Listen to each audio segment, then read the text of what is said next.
Welcome to Live Town Hall. My name is Michael A. Charbon.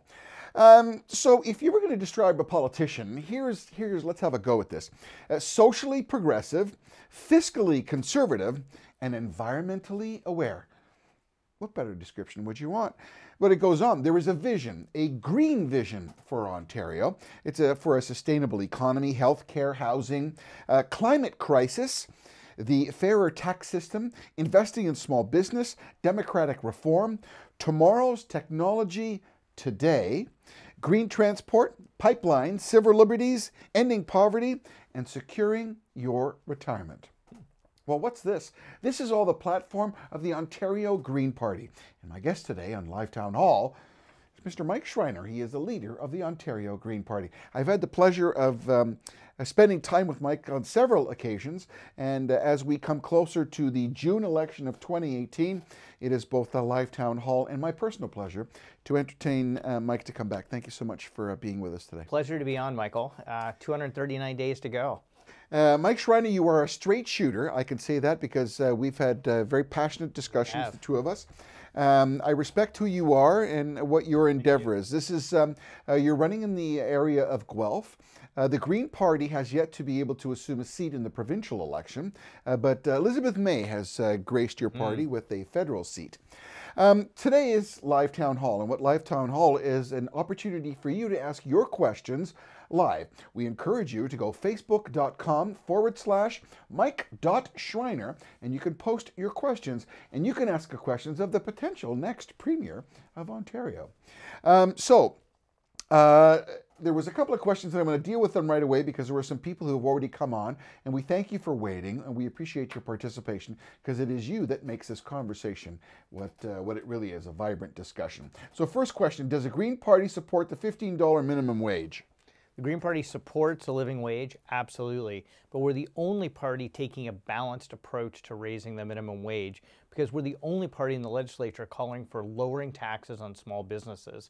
We want to lower... Wait a sec, before I want to talk about the wage. I don't mean to cut you off, but one of the things I promised a couple of people is we're going to keep it focused. Okay. The minimum wage goes up to $14 in January. That's right. And then it goes up to $15 next year. There are right. some small businesses that are saying is too fast, too soon. How do you react to that? Well, as a small business owner, I completely understand their concerns, which is exactly why we're saying lower payroll taxes on small businesses. By lowering their payroll taxes, small businesses can create more jobs, they can create more better paying jobs. That's the balanced approach we need. You know, the Liberals and the NDP, they want to increase costs on small businesses. The Conservatives say, I guess they're saying delay it or something. Why can't we have both? A living wage for workers, so people can afford to live a decent life, and lowering payroll taxes on small businesses so they can create more jobs and better paying jobs. What some businesses are saying is that the impact upon their business of having a minimum wage of potentially $15 an hour is meant to cripple them, unfortunately, because that level of wage is for someone who's entering the workforce, for someone who isn't as highly skilled as others. It's not meant to be the wage that they're going to sustain their life on, but it's going to cripple their business where they will not be able to hire more people, and some businesses are saying it's actually going to be anti-productive. So Michael, that's exactly why the Green Party is calling for lowering payroll taxes on small businesses. We're the only party calling for it. And the other side of it is it's good for small businesses. I can tell you this as a small business owner myself. You want your employees being paid a living wage. You don't want the people working for you to be having to work 2 full-time jobs just to be able to pay the rent and put food on the table. There are far too many workers in Ontario that are in full-time jobs, working permanently, and living in poverty. So what do you say to automation? We can't have that either. What do you say to automation? This is the last point I'll bring up on this topic. About automation, where some businesses are saying, as a result of raising the minimum wage, I can't be able to cover my nut and make my margin, so I'm gonna opt for automation because then I'm gonna eliminate all that. You know what? Don't throw that on the backs of small businesses for one thing. That's large businesses that are doing that. large businesses are automating anyway, regardless of what the minimum wage is. And so what we need is a strategy of how do we deal with automation and how that affects workers. And so we need lifelong learning policies so people can be able to retrain, retool themselves, move into new jobs. We need to create more opportunities for entrepreneurs, for people who want to create their own jobs. And we also need to make sure in Ontario we have a basic income guarantee so that nobody falls below the poverty level. A basic income. Well, that's an interesting topic that we could talk a whole hour on that. Absolutely. You and I just want to bring to attention of our viewers that next Wednesday on the 18th, I'm going to sit down with Andrea Horvath, who is the leader of the NDP party, and we're going to sit down and do exactly the same thing. So we invite you to keep your eyes on live town hall. And today we're talking with Mr. Mike Schreiner. So another question. Robert says, should hydro use the land to build massive solar fields? Hydro has huge banks of land. Right. There are many decommissioned towers and hydro lines that are not being used. Should there be a real push? I mean, one of your things is a greener technology for today. Absolutely. What's your feeling on John's question? Robert, I beg your pardon, Robert's question. Well, first of all, Robert, the Green Party supports creating 21st century jobs. And the renewable, clean, green economy, those were the jobs the 21st century are. I would prefer to prioritize the installation of solar panels on roofs. We have roofs all over the place, and most of those roofs are located where we need the power, because you want to have the power produced closer to where people live. The other thing the Green Party is very opposed to is putting solar panels on prime farmland. We have such limited prime farmland in this province. We need to be protecting it to grow food for our communities. So why not put those solar panel fields and bays? Exactly. No, right. We should have solar panels should be on roofs. And as a matter of fact, they actually protect the roofs and make them last longer, and the roofs are where the power is needed. What about those people? There are farmers, and you've probably heard this. Yeah. There are farmers who have solar panels on non-farmable areas of their land. Fine. Yeah. And the government wants to charge them taxes on the energy that they're generating to get them off the grid to sustain themselves. What's the Green Party's position on that? Yeah, so we've been calling for tax reform to support local farmers. Right. And it's not just solar panels. Local farmers are actually, they're penalized for a lot of things. So if you're a local farmer and you want to put a value-added facility on your property to maybe get more value out of your carrots or your apples or whatever you're growing, your taxes go up. You're penalized for it. And so we've been saying, let's change the tax rules to benefit local farmers so they can provide you with healthy local food and earn a living doing it. And so whether it's being reclassified for their solar panels, being reclassified for value-added production on their farms, we don't want to see any of that. So should they pay a tax if they're generating their own energy and even putting it back? If they're putting it back into the grid, I can see how the government can say that there's a potential of taxing that because it is an advent. But if they're sustaining their own power requirements, do you feel there should still be a tax? No, their taxes shouldn't go up for that. Okay. They shouldn't be revalued, and the taxes should not go up. So Brent wants to know, what would the Green Party do to help food banks to provide nutritious meals to those less fortunate? Well, first of all, we'd like to see food banks gone. And the reason we'd like to see food banks gone is that I don't want to see people so hungry that they can't, and earning so little income that they can't afford to buy food. That being said, we can currently support food banks, and particularly food banks that are doing innovative things.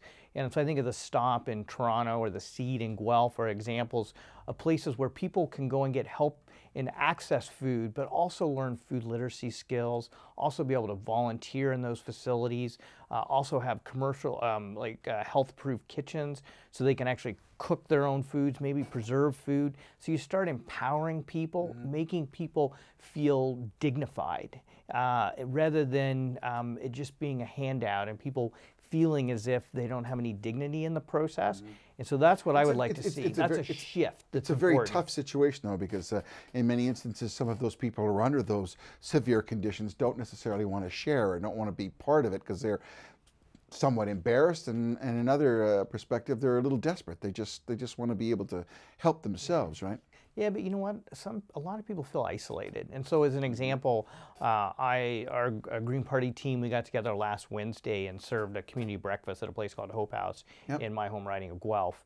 And so much about that breakfast isn't necessarily the importance of having access to food is really important, but even as more important is the access to community and feeling part of a community, feeling connected to each other, and ending this isolation that a lot of people feel in our communities. You're watching Live Town Hall. My name is Michael Charbon. We're interested in speaking to Mr. Mike Schreiner. You can get a question to Mr. Schreiner at facebook.com/Mike.Schreiner. And you can post your question and we'll put it on the show. So you're running in the city of Guelph. Currently within that region, which we were talking briefly before we came on. It's great that you have that large area, so you can say you would represent Guelph. Currently, Liz Sandals is the Liberal representative, and she's not running. That's right. So with Miss Sandals, who was, what was it, education, and she did something else? Treasury Board Treasury as well. Board. So with her leaving, that's a big stick that the Liberals are going to have to fill in there. Are they going to parachute someone in there? You're a farmer. You're known by your community. You've participated in your community. You're very vocal in helping your community above and beyond being a politician and aspiring to be part of this this party. What do you think they're going to throw at you? It ain't going to be a hayride, as they would say. Well, getting elected is never an easy task, and especially as a Green. But you know, one of the things I have this little saying on my desk, Michael, that says, I want to get elected for the right reasons, not for the easy reasons. And so I've chosen to run for the Green Party because I, like many people in Ontario, I've started to lose trust with what's going on at Queen's Park. I'm tired of the political games. I'm tired of the backroom deals. I'm tired of the attack ads going back and forth between parties. I just want to offer solutions that put people first. I will be a fierce advocate for Guelph. I will be a fierce advocate for the people of Ontario. I've already worked so hard for my community. I will continue to work hard for my community and bring the kind of change that people want at Queen's Park, because we want to restore trust with people. Well, it's interesting. We're on a mission. We're on a mission. The Green Party is on a mission to bring honesty, integrity, and policies that work for people to Queen's Park. The political ads that have already surfaced by the progressive conservatives is, who can you trust? We're already doing. So this is shades of draining the swamp. Are you going to pull the plug? I mean, is this because, you know, for all intents and purposes, I know there's going to be people out there who say, oh my God, he said the Trump word. Yeah. Drain the swamp. This could be a scenario where many people have said both the Liberals and the Conservatives are the same party, just different colors. Absolutely. And the NDP, I mean, Andrew Horvath, as I said, we're going to be spending a whole hour with her on the 18th of next week. They have a unique perspective as well. Can you imagine a scenario where the Green Party and the NDP are able to come in there and drain the swamp of all the bureaucratic, you know, folks have been in there way too long? Is that a mantra that you're going to talk about? So, Michael, I don't have to imagine it. I'm watching it happen in British Columbia right now. Yep. 3 Green MLAs hold the balance. They call it the balance of responsibility, not the balance of power, the balance of responsibility with the new NDP government. And that's the kind of transformative change that people want. First order of business, getting big money out of politics. Second order of business, improving our democratic systems. Third order of business, putting the people of British Columbia first and saying no to energy projects that threaten British Columbia. That's a transformative change that's going to change politics across the country forever. We want to bring that same kind of real change. You know, in this election, this is going to be an election, people are going to talk a lot about change. You know, I think the poll numbers show that most Ontarians have lost confidence in the Liberals. No doubt about it. But voting for the Conservatives is like voting for the same old thing again. You know, if we're I'm ever stop going you to get there the because real the change, last we election, need a new party. Mike, the a last new election, voice, the new last voices election at Queen's Park. Remember the last election? All the Liberals aren't getting in, the Conservatives are going to come in, and then all of a sudden we got a majority government. And everybody talks change. I've had hundreds of politicians that I've had the honor and opportunity to discuss. And fledgling municipal politicians who are just starting out. And it's the same thing. It's all about change and bringing change. Where the rubber hits the road is, how do you actually make that happen? And by saying today that you want to take big business out of politics, big business, money out of politics. It's the money that powers it. It's amazing how that optic changes. How are you going to change that? How are you going to make that happen? Michael, I'm already making it happen. So getting big money out of politics was a huge change in Ontario. It was the campaign the Green Party led last year. We led the charge on getting big money out of politics. Why did we do that? Because politics should be about people, about the people of Ontario. That's what the folks at Queen's Park are forgetting about. You know, they listen to the people with the deep pockets. The Premier does her $100,000 cash for access events. The Conservatives, while we were campaigning to get big money out of politics, the Conservatives were running around shaking down big money and saying, give us your big money now before the rules change and you can't give it to us anymore. I say, like, those are the games that people are sick of. They are so sick of that kind of politics. We have to change the way politics is done in this province. That's what the Green Party's out to do, and we are going to succeed in doing that because that's the kind of real change that the people of Ontario want. One more comment before we go to more questions, and it is all about your questions. You can go to facebook.com /Mike.Schreiner and have your question. What about only 32% of Ontarians actually getting off their doofus and actually voting? Isn't that even more of a problem than trying to make change? Because you can't change unless you vote. Absolutely.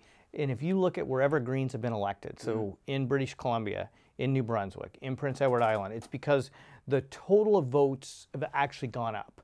So oftentimes the pundits will say, oh, the Greens, they've taken votes from this party or that party, or they splitting the vote or whatever. Yeah, splitting We're the vote. Actually increasing the vote. When Greens get elected, we increase the vote because we're giving people a reason to vote. We're giving people a voice. We're asking people to take back their government and have a political party that's going to prioritize honesty, integrity, policies that work for people ahead of our own partisan self-interest. Shanta would like to know, what is your stance on the pending strike at Ontario colleges? Yeah, so one of the things we absolutely have to do is address the precarious employment situation at Ontario colleges.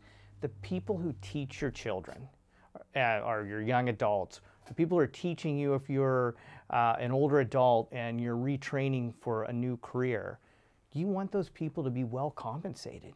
Those are the people who are providing you with the skills that are going to help you get a job, are going to help you earn better income. And the fact that we're treating them in this precarious, low-paid situation is letting students down, and it's letting those Students instructors are saying down. that if you increase the wages of some teachers, it's going to increase tuition and put certain people out of an ability to be able to afford to go to college. Well, here's the bottom line, Michael. So Ontario has the highest tuition rates of any province in the country. And we provide the least amount of government funding for colleges and universities of any province in this country. That has to change. In the 21st century, the knowledge economy, people with more education, people who can go back and reskill. I mean, how many people have the same job for their entire life in today's world? It doesn't happen anymore. So we have to have a strong college and university system to provide the lifelong learning people need to be productive, to be innovative, to earn higher incomes, which then they contribute back to the tax base so our government can provide those kinds of services. So we can't shortchange our education system. And you know what? We've had both Liberal and Conservative governments who have done that. Yeah, well, they've all had a kick at the can, as they would say. So the Green Party has been described as socially progressive, fiscally conservative, and environmentally aware. So on a fiscally conservative point of view and being socially progressive, Scott wants to know, what do you think about the basic income? Absolutely. So first of all, I like to think of it as fiscally responsible. Okay. And the reason I say that is one of the things we're deeply concerned about is the increasing debt levels in Ontario. The third highest spending category for the Ontario government is interest on debt. About $1 billion a month. That's $1 billion that we spend on education, we have the highest, on roads. We have the highest debt of a non-sovereign country. Exactly. I mean, and this is an issue that I think progressives need to be concerned about, because that's $1 billion a month that could be spent on better government services. Now to get to the question about basic income guarantee. To me, the research is very, very clear. The most efficient and effective way of eliminating poverty is a basic income guarantee. And here's the thing is, instead of having all these government bureaucrats who are there to police the poor, make people who, if you're a low-income person, you have to fill out one form to get a transit rebate, another form to get an electricity rebate, another form to collect your ODSP or your Ontario Works check. I mean, all these forms are like separate forms, separate bureaucracies. you force people to, in an undignified way, to jump through all these hoops. Can we reduce much of that bureaucracy and actually invest the money in people? So you're interested in first. socialism then? Is that what you're interested in? This having isn't social. I want to know how it's going to work. One of the most I want to know how it's going to work. Where's the motivation to get Johnny off his doofus and to get going? So if you look at mid-income experiment that happened in Canada in the 1970s, you look at the mid-income experiments happening in Finland right now, work rates actually go up. People work more when there's a minimum income, and the only reason work rates even maybe slightly adjust down is because people go back to school and get retraining and get a better job. So this isn't, and the other thing is that people need to realize is, it was one of the most conservative economists of the 20th century, Milton Friedman, who first proposed a basic income guarantee. And basic income guarantee, one of the reasons he proposed it was, one, it's a small government approach to eliminating poverty. But the other thing that's critically important, particularly in today's world, is it's essential to building the entrepreneurial economy we want to build, to encourage innovation and new job startups. I can tell you this as a small business owner myself, if you're going to risk starting a business, you need basic economic security. And for all those people who don't have basic economic security because there isn't a basic income out there, we're losing hundreds and thousands of potential entrepreneurs, creating the next jobs, the next companies that may scale up and be huge employers because they don't have the economic security to take the risk to start a new business. So the rebuttal is if you're not concerned emotionally with your income, you're a better person and you may be more productive, number one. Number two, if you have a basic income, supposedly you can concentrate more on being able to advance yourself. Absolutely. The opposite is, where is the motivation? Where if you can already get it at home, it's like making unemployment insurance higher than minimum wage. Why should I go and work if I can sit home and collect EU? And then we look at the ballooning budgets and the expenditures that government undertakes. How do you scratch that with the average person who says, I work 2 jobs? You look at, particularly in the Peel region, the huge amount of new arrivals in Canada who, after 10 years, have a house, have a car, have no debt, their kids are going to school and they're brilliant, and all because they worked really, really hard. There are some people that are very afraid of what that's being proposed as a minimum wage. Because what about automation? Okay, well, that's creating less opportunity for jobs, so we got to pay everybody. I tell you what, Michael, minimum income, basic economic security, lower healthcare costs, lower prison costs, lower social assistance costs, lower policing costs, higher work rates. Everywhere it's been tried, it's a win for everyone. And it not only we need to look at this as this is good for the economy, we also have to look at it as it's just kind of the decent and moral thing to do in our society. We're a wealthy country.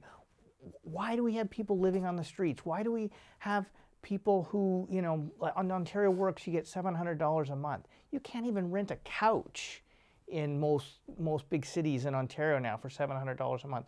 Why are we treating people like this when we don't have to treat people like this? And there's all these other social wins that benefit all of society if we have basic economic security for people. Jennifer wants to know, are you for decriminalization of marijuana before legalization? Well, what's your point on marijuana? Yeah. So my biggest point on marijuana is I'm absolutely opposed to the Liberal government's plan to monopolize marijuana. It's not going to work. It's going to do nothing to stop the underground market. If we want to succeed with the legalization of marijuana, which the Green Party supports, then we need to make this a business opportunity for all those small businesses out there. Yeah, but you got to have it regulated. You can absolutely say the same thing for the Liquor Control Board because they have to control booze, and this is even supposedly a worse drug. So So first of all, the question asks, do you think there should be decriminalization before legalization? And what would be your solution to bringing that product to market effectively? Well first of all, so the legalization is a very short time away. So we might as well decriminalize it. Those horses have left the barn. Yeah, it's left the barn. So let's decriminalize it. It's going to be legalized in less than a year, right? Yeah. So our plan would be you regulate it, highly regulate it, but you can license. You can license small businesses. under strict regulations with strict rules and open this market up. Well, they're already doing that with grow. I mean, it's Well, on we the have these stock dispensaries market. It's all over the place, right? for one of them. I mean, Yeah. they just had a million, whatever it was, hectares or whatever. The point was that they just announced it today. So that's a burgeoning economy, highly regulated. That's already established, right? Absolutely. And the Liberal government in Ontario is going to destroy all of that because they're going to make it a government-controlled monopoly. They're only going to have a handful of stores. I mean, what are they talking? They're going to start with 40 is a stores, monopoly go to bad? 150? Sorry, I'm going to jump in. Is a monopoly bad, particularly when we're dealing with a drug that could endanger some, is used for medical purposes for others, but it still is an inducement of altering your state? Is it not a better form to have the government have a monopoly so they can control that, so we can't have outliers or characters to come in and manipulate it and make it more dangerous? So the reason we wanted to legalize marijuana in the first place was, one, to eliminate the underground market. Yes. To make it safer for people, because who knows what's in the underground medical market. Purposes. I mean, medical purposes. I think that was more the impetus than eliminating the underground. And also just the criminalization of a plant and the fact that it's used ubiquitously in our society, right? So the Liberal plan's going to stop none of that. As a matter of fact, the Liberal government is probably the only entity that's come along and that is actually going to probably lose money on marijuana. I mean, 18-year-olds can figure out how to profitably sell marijuana. The Liberals are going to probably lose money at it, and they're going to do nothing to stop the underground market. So if they can make legal marijuana less than what the underground market is selling it, that's the way that you're going to capture the market, because the underground market will not be able to sustain the profits that they're making, so it's not worth it. So that's why you're going to go to your dispensary or your government-controlled area. So Michael, think about it. They're going to open 40 stores, and they're going to grow it to 150. So I walk down a street in Toronto and I probably see 10 dispensaries right now, and they're talking about 150 for the whole province. That's going to do nothing to stop the underground market. We will still have an unsafe underground market. If you want to end the underground market, then we can't have this as a government monopoly. You're watching Live Town Hall. My name is Mike Charbon. Mike Schreiner and I are having a very spirited discussion. We invite you to put your comments and questions. It's at facebook.com/Mike.Schreiner, and you can have your questions on on Live Town Hall. And just a reminder that next Wednesday, on the 18th, Andrea Horwath will be here, the leader of the New Democratic Party. Samantha wants to know, what is the Green Party's platform on fracking? Define fracking for those who need. Sure. Well, first of all, we want to ban fracking in Ontario. And what fracking is it's basically injecting chemicals into the ground to push natural gas up, being used in the United States. And if you've seen those pictures of people lighting their drinking water on fire, or the fact that the state of Oklahoma is having major earthquakes around the province, to me, the risk isn't worth it. We should just ban fracking in Ontario. Sinkholes. And the sinkholes, absolutely. Fracking has no place in Ontario. Peter asks, what's the Green Party's stance on decommissioning the Chalk River reactor? Yeah, so I'm deeply, deeply concerned with the proposal that's on the table for the Chalk River facility. The scientists who used to work at Chalk River are opposed to the proposal because of the threat that it poses to the Ottawa River. Protecting our water should be a top priority for government. This plan threatens Ottawa's drinking water, it threatens the Ottawa River watershed, and it threatens the St. Lawrence. It needs to go back to the drawing board. It makes absolutely no sense. When we talk about cleaning up things, Grassy Narrows comes to my mind. That's still a fiasco. There are many of our Indigenous people who are still dealing with that. What would be your plan if you were empowered by the populace of Ontario to take care of the Grassy Narrows situation? Absolutely. Well, one of the things we do on Grassy Narrows or Chalk River or a whole host of other issues is follow the expert advice. You know what? I'm so tired, Michael, of governments issuing reports that tell them how to solve a problem and then they ignore the report. That's something that's been happening for decades in Grassy Narrows. The Green Party has been pushing and pushing the Liberal government to do the right thing. No community should have their water poisoned and then have to deal with poisoned water that is affecting the health of their children for, what has it been, 40 years? Like, that is just wrong. And so, I want to just do a shout out to the First Nations groups, particularly Grassy Narrows First Nations, as well as environmental NGOs, scientists, health experts who've been pushing and pushing the government to finally put the money in place to clean up Grassy Narrows. It looks like it's going to finally happen, but it shouldn't have taken all of that activism for the government to do the right thing. Many politicians I've had, as I said, the opportunity to speak to them. They always say, "Oh, farming is so important. We have to be self-sustaining. We have to make it so it's not, our food isn't coming from outside a 150-mile circle." You are a farmer in Guelph. You own a farm. Your family has owned a farm. It's a cash crop, multiple crops.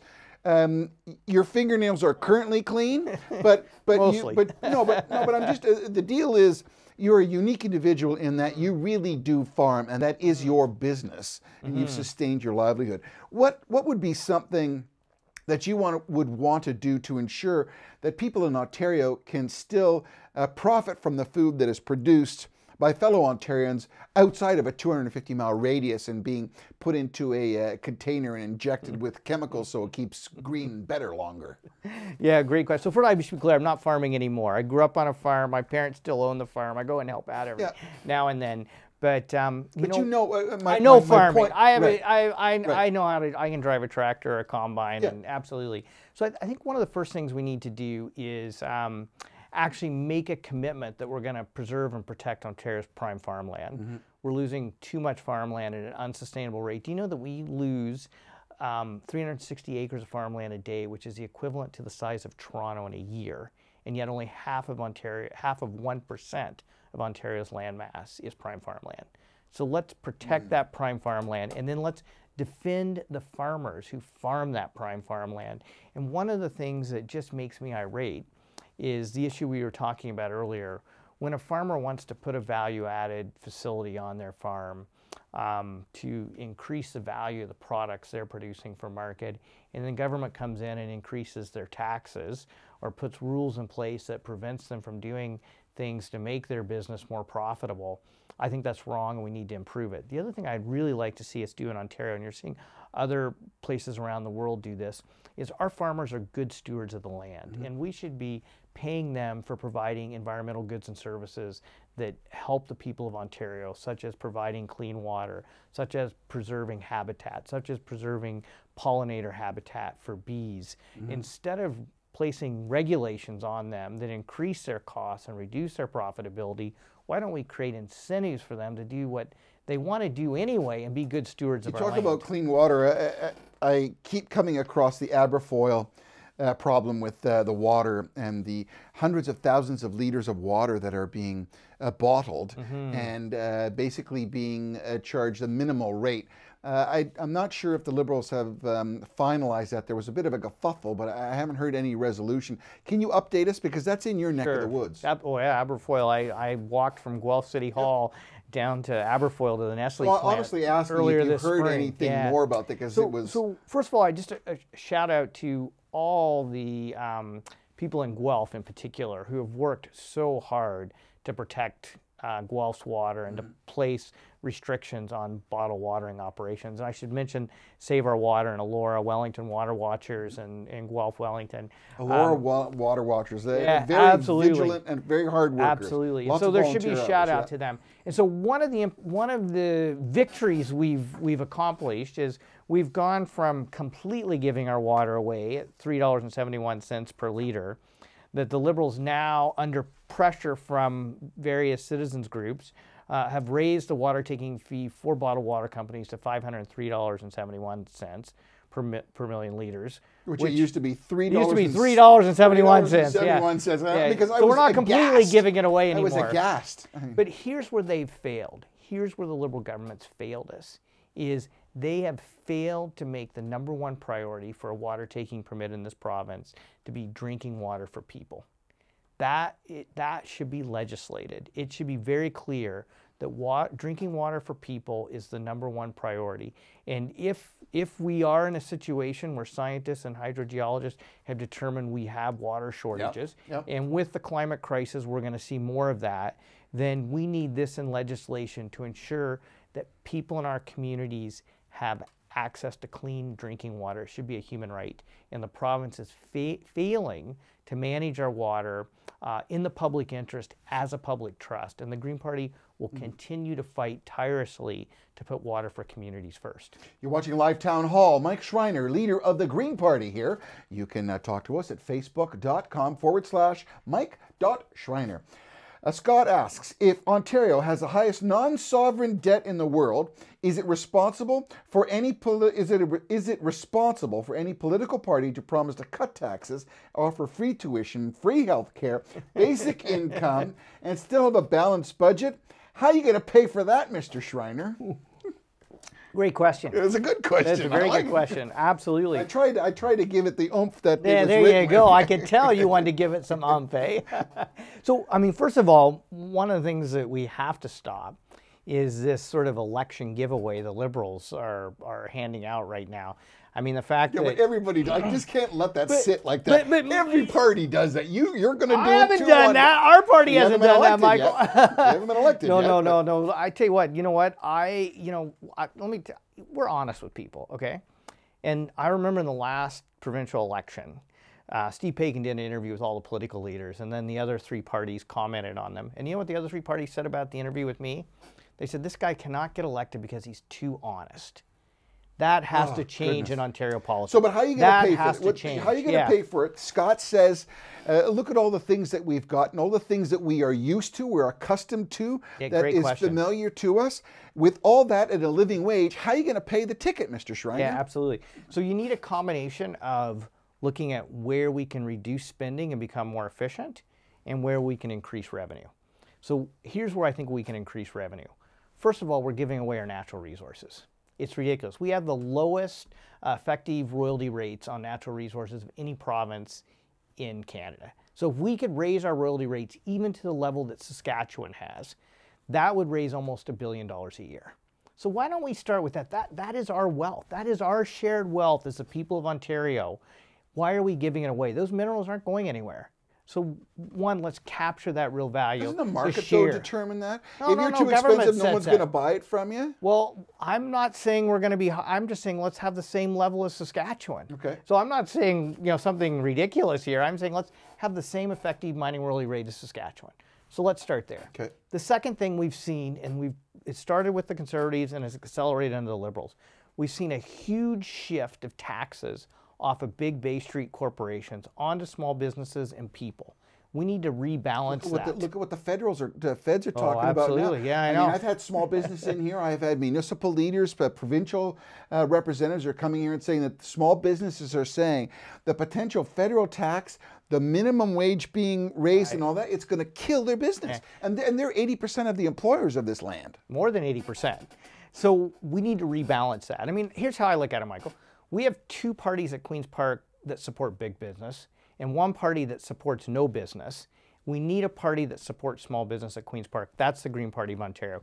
We are the small business champions. That's why we're saying lower payroll taxes on small businesses and help fund that by increasing corporate taxes on the biggest Bay Street corporations. So the companies are going to say you're trying to eliminate corporate big companies from coming here because you're going to raise their taxes. How are you going to pay for the infrastructure? Great question. Great question. Ontario has some of the lowest corporate taxes anywhere in the world, especially in North America. Our corporate tax rate, we're talking on the big Bay Street corporations, is lower than the U.S. corporate tax rate. So we're not saying raise it up to the U.S. level. We're just saying, why don't we raise it a couple points? And then we've got a little extra revenue to support small businesses because they are the job creators and we want to support them. That's the real engine. The real engine of our economy. I mean, it's over 85% of people are employed by small businesses. I'll give you the 5%. Yeah, there you go. Give me the 5%. I think it's even actually higher. It's more like 87. Probably, yeah. But anyway, you're safe with 80, but you're better with 80. Absolutely. And if you look at, during the 2008 recession, the only sector of the economy to create new jobs was small businesses. Yeah. No one else did. So why aren't we rebalancing to support small businesses?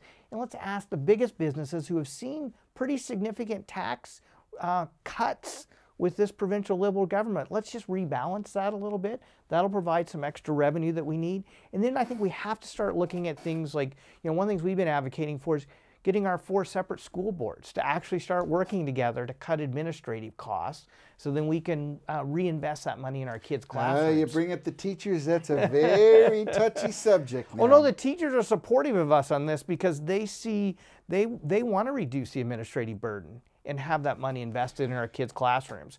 But the problem is, Michael, so here I've given you very detailed proposals about how we can save some costs and cut expenses and raise some revenue. Most other politicians aren't going to be that honest with you. They'll give you vague answers and they won't give you specifics. But I think the people of Ontario, they deserve some specifics. They deserve some honesty. So I had a question here, which was kind of a self-serving question. The question was you or me, Michael? No, it was for you. It Okay. said, do you think that alternate leaders should be included in a provincial debate? Now you're going to say, well, absolutely, it should be, of course. and I get that. That is a softball. So I'm not going to ask that. What I want to know is, and this is it's a harder question. It's still embracing, Susan, what you wrote, but I think. What some people have said when we're talking about including other voices who have yet to be elected. The first question is, how do you get them elected if you can't talk to them, hear from them? Absolutely. That's fair. But in a debate, which is such a, how should one say, it's such a, I mean, you've got the NDP, you've got the Conservatives, and you have the Liberals. Those are the three main parties. The Trillium Party has one representative, Mr. McLaren, who we actually had on the show. Good for you. But he wasn't elected as a Trillium, but That's right. But defected, if one would say. But he is a member of the Trillium Party. You have got momentum. You have an allegiance to a federal party which does have a seat, right. Elizabeth May. How would you defend your ability to attend a debate and the Communist Party, the Marijuana Party, the Rhino Party, the I don't like to flush my toilet with blue liquid party? Because unfortunately all those others who as well have not been elected would say that they have as much of a right to voice their opinion as you do. How would you, that's my way of taking the question, where you have to defend yourself because you have to be in front of others, right? Yeah, Michael, I like the way you handled that, if I could just throw that out there, because it was a bit of a softball and you've made it less of a softball, and that's fair. So first of all, they have a right to be heard. I think every registered political party in Ontario has a right to be heard. So there's a couple things that could be done about this. So first of all, there are 4 parties in the province that have vote totals high enough to qualify for the public funding of political parties. So that's a good point, right? Because you got 13% of the vote. No, not that high. No. In BC, but in Ontario it was around 5. Yeah. Okay. Yeah. But so 4 parties qualify for public funding. So I think those 4 parties should be in the debate. And part of it is I want to be held accountable. Like, I think the people of Ontario need to hold me accountable. And the best way to do that is to have me be part of the leaders' debate. And so, and if other parties, so even if it's 5 parties or 6 parties, 7 parties, all meet that threshold, they should all be in the main leaders' debate. So when you're talking about a threshold, can I finish really quick, Michael? Yes, please. Sorry. No, I just because I want to bring the other parties in. Yeah. But there should be another debate that includes all the rest of the parties as well, so they have an opportunity. So I think there should be a debate with the 4 main parties that cross the threshold to receive public funding, and then there should be another debate that's also televised that would include the other party leaders as well, because I think everybody in Ontario, all the voters, all the people in Ontario have a right to hear what political parties are advocating for and how they want to, what their vision for what Ontario should be like. So just to be clear, I wasn't trying to interrupt you. I was trying for clarification. Sure. If a party receives a certain percentage of a general vote in an election, even if they don't win, there's a percentage of people who had faith in that person who ran their community. And if you evaluate all of the numbers and they represent a certain proportion or percentage, they should be considered as a viable candidate within the premise of having a debate. Absolutely. Okay. And there's precedent for the Green Party to be in leaders' debates I'm not in any way questioning that. I just made you justified. Yeah, no, but there is a rationale for it. But you know what? Let's just even get beyond that, and let's just talk about our democracy for a second. I think it's wrong that a private consortium of broadcasters behind closed doors can determine who's in the debates and who's not, with no public criteria, no accountability, no transparency. It's too essential to our democracy. In a sense, the parties that are included in that debate, in many respects, have an unfair advertising advantage, because think of the publicity they get that none of the other parties receive. And so at the very least, we need to have clear, accountable rules. So I think there should be a public debates commission that establishes what those rules are. And those rules may be set up in a way that the Green Party doesn't qualify to participate in that debate. But at least then we would have transparent, public, accountable rules. So it's interesting you bring that up, because I've had a discussion on that.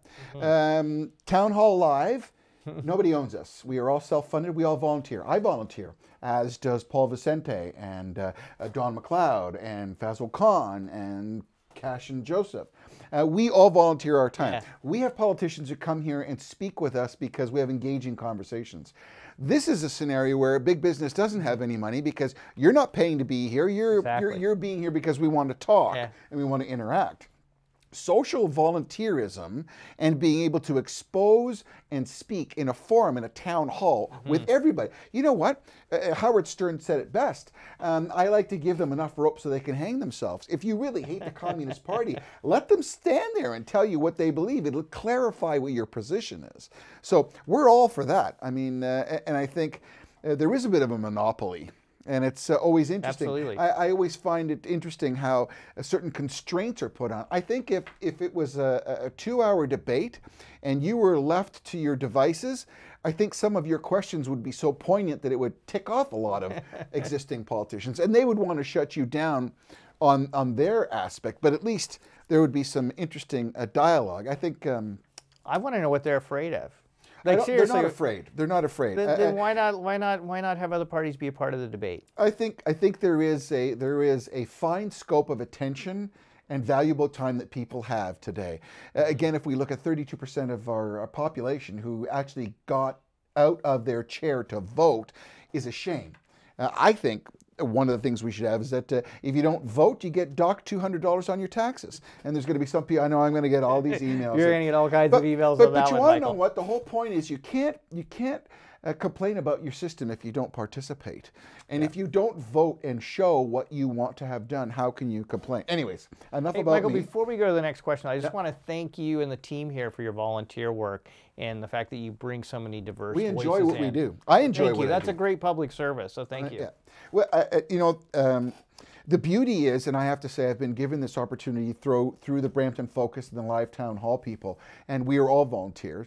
But to be able to speak to people like you and to be able to listen to what you have to say, we've had the opportunity to speak to Kathleen Wynne, spend an hour with her, Andrew Horwath, Patrick Brown, a number of federal ministers and people have come here and spoken with, as well as municipal people. And after a little while, I'm very humbled by the amount of time that politicians put into what they do and how many of them are so heartfeltly concerned about their constituents. And Absolutely. You know, I tell you, a lot of people think being in politics is easy. It's a horrible business. I don't admire, I don't envy what you do, Mr. Schreiner, because I know what it takes. So. Well, I certainly enjoy it more than my wife and 2 daughters do. I'll guarantee you that, Michael. Scott wants to know if Ontario has the highest non-SAR. Oh, we already did that one. We already did that one, yeah. Sarah said, what will the Green Party do to increase funding the mental health care, as well as more frontline workers, nurses, and the lack of access to doctors? Now there's a great question. You know what? I tell you, first of all, yesterday was World Mental Health Day. Yeah. And it just sort of breaks my heart to think about the mental health crisis we have in Ontario. Yeah. And the thing that angers me about it right now, Michael, is that since 1983, there's been 17 reports on how to fix Ontario's broken mental health and addictions system. The most recent one was in 2010, all-party select committee. Do you know how many recommendations have been followed through on those reports? 0. And so the opioid crisis is here. Exactly. It is a tsunami coming from Absolutely. the United States, and Yes. we're seeing what's happening. What are we going to do about that? Yeah, absolutely. So I think we need to declare a state of emergency.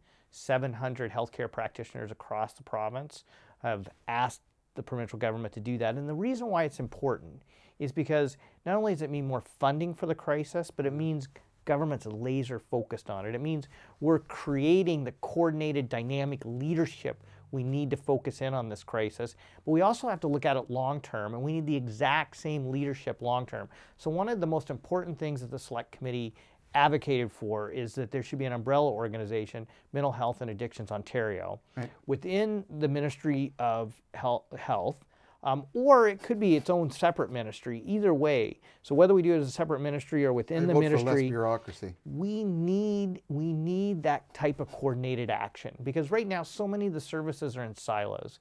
We need it to be coordinated, and then there's a number of changes we can make just around like privacy laws and things like this. It would cost us no money. What's your position on safe injection sites? I support them. I think harm reduction is the way to go. And then the question on doctors was a good question as well. Well, we want to retain them here. I mean, absolutely, and I think particularly still in rural, waiting lists for doctors. Particularly in rural communities, it's a big issue. A lot of people don't have access to a family doctor, and one of the things the Green Party's been advocating for years now is to have a tuition student debt forgiveness system for people who agree to serve in underserved communities. It costs a lot of money to become a doctor. I mean, people are graduating with like $280,000, $300,000 in debt. It's a huge amount of money. That's a great idea. I like that. And so why not say, you know, hey, if you want to be an RCMP officer, you got to serve where they tell you first. Absolutely. That's actually a very good idea. Tuition forgiveness, I think, makes a lot of sense. I like that.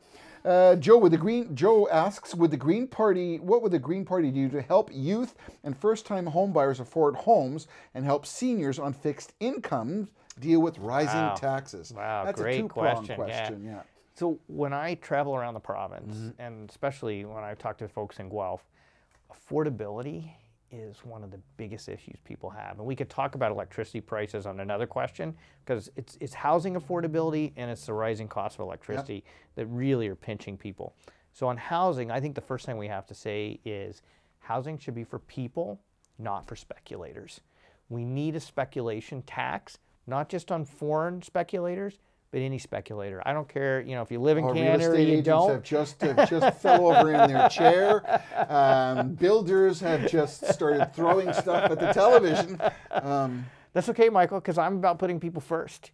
And so if that means we anger a few vested interest groups, so be it, because this is about putting people first. Housing should be for people. What about the first-time homebuyers incentive? More of that? Yeah, we have to start getting innovative. So when I talk to young people, you know what they're telling me? We want access to tiny homes and laneway housing and secondary suites and so many bylaw and zoning restrictions that prevent that from happening. And so why don't we just sort of free things up a bit to allow that kind of innovation to happen, which also has the added benefit of making our communities more dense without these huge sky rises as well. So I call it human scale density. And then the other thing we're going to have to start doing, I believe, and again, the developers may get a little upset on this, but I think the province needs to come in with regulations that mandate a certain percentage. I would say around 20% of new housing development, so whether that's condos or subdivisions or townhomes or whatever, has to be affordable housing. Electoral reform. Paulie wants to know, what's your stance on electoral reform? So we've got first past the post. That's right. Meaning that an electoral area, the majority of there will win that election, but that doesn't necessarily represent the population or represents that area. Others are saying one vote, one representative per se. Where do you stand on that? So I just want to be very clear. The Green Party supports proportional representation. We believe every vote should count. We think it's wrong that a party can get 20 or 38% of the vote and have 100% of the power. So if you don't like what Kathleen Wynne is doing, think about this. 38% of the people of Ontario voted for the Liberal Party.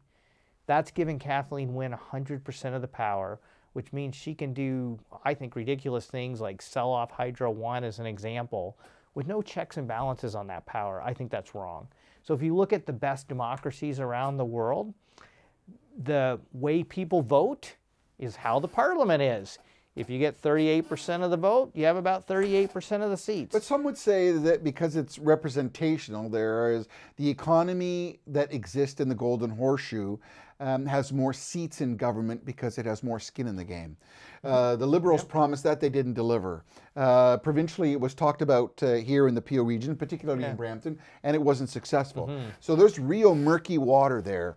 And that's, like I said, I mean, the Liberals haven't delivered, and that was at the front of their platform. So first of all, you can have proportional representation with the proper population distribution of seats and with a sitting MPP representing you.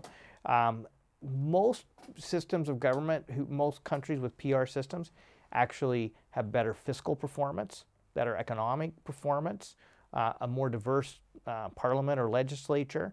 It's win-win-win. And here's part of the reason. You know, one of the things that happens in Canada and that just really frustrates me, and particularly as a business person frustrates me, is you get one party in power with 38% of the vote and 100% of the power, and they pass certain legislation or a certain budget or whatever. Right. And then the other party comes in and they have 100% of the power, 38% of the vote, and they want to undo everything that the previous party had to do. So the business person, it becomes incredibly hard because business people need a long-term investment horizon. That's what stable governments do. If we required parties to work with each other and actually start cooperating with each other instead of bashing each other or, you know, saying, oh, let's get rid of that idea even though it's a good idea but the other party did it. If we can just eliminate a lot of that, we'd have better government, we'd have better economic performance, and I believe we'd have better fiscal performance as well. Just under 5 minutes left. You're watching Live Town Hall. Mike Schreiner, the leader of the Green Party of Ontario. My name is Michael Charbon. Thank you for joining us. One last question on here, and then I'm going to give you a chance to Sure, Michael. just look at the folks at home and tell them.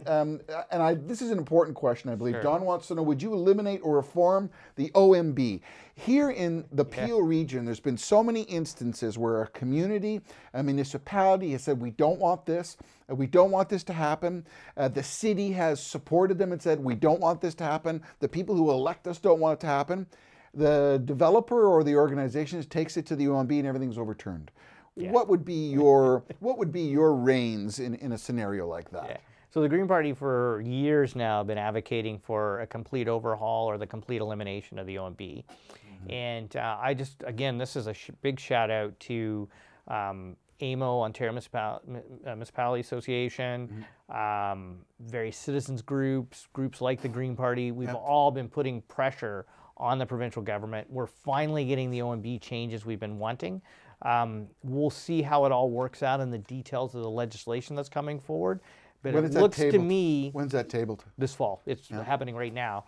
So the announcement we heard over the summer was, I thought, very positive, and it looks like the OMB as we know it is gone in Ontario. That legislation hasn't passed yet. We'll be pushing hard to make sure it passes and make sure it passes in a way that puts people and communities first. But the good news is it looks like it's on its way out. So the game as it stands right now is there's 107 available seats. You got 57 for the Liberals, 29 for the Progressive Conservatives, 21 for the New Democratic Party, and 1 for the Trillium Party, which is Jack McLaren. June 7th, 2018 is our provincial election. And this gentleman, Mr. Mike Schreiner, is going to be leading the cause for the Ontario Green Party. And you're running in the constituency of Guelph. That's right. I want to give you a chance just to sum it up for us and thank all the folks who gave their questions.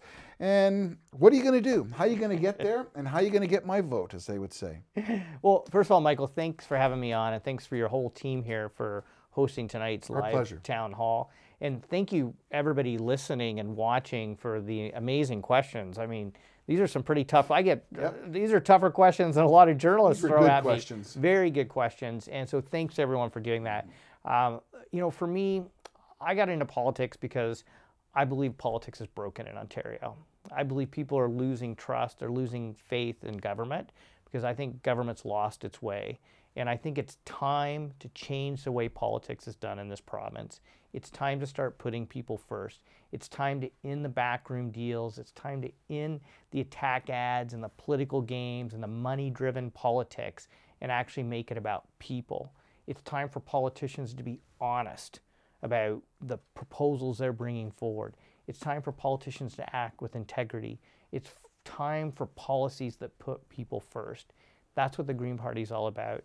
That's why I'm in politics. Like I want to work with you. I want to work with the people of Ontario to fix our broken political system, because I believe government can be a force for good when it works in partnership with the business community, with citizens, with civic organizations, and we can do better in Ontario. I believe the people of Ontario deserve better. They deserve a political party that's going to put people first. That's the Green Party of Ontario. We can change politics forever in Ontario by electing Green MPPs in the 2018 election. Nicely said. Mike Schreiner, thank you so much for joining us on Michael, Live Town Hall. pleasure. Thanks to Paul Vicente, Don McLeod, Cashin Joseph, and Fazil Khan, and the organization Brampton Focus, and of course, Live Town Hall. We encourage you to tune in next Wednesday. That's the 18th at 7 o'clock, where I'll sit down for an hour with Andrew Horwath, the leader of the NDP Party of Ontario. My name is Michael Charbon. It's been a pleasure. Thank you for your good questions, and thank you for your attention. Look forward to seeing you again shortly on Live Town Hall.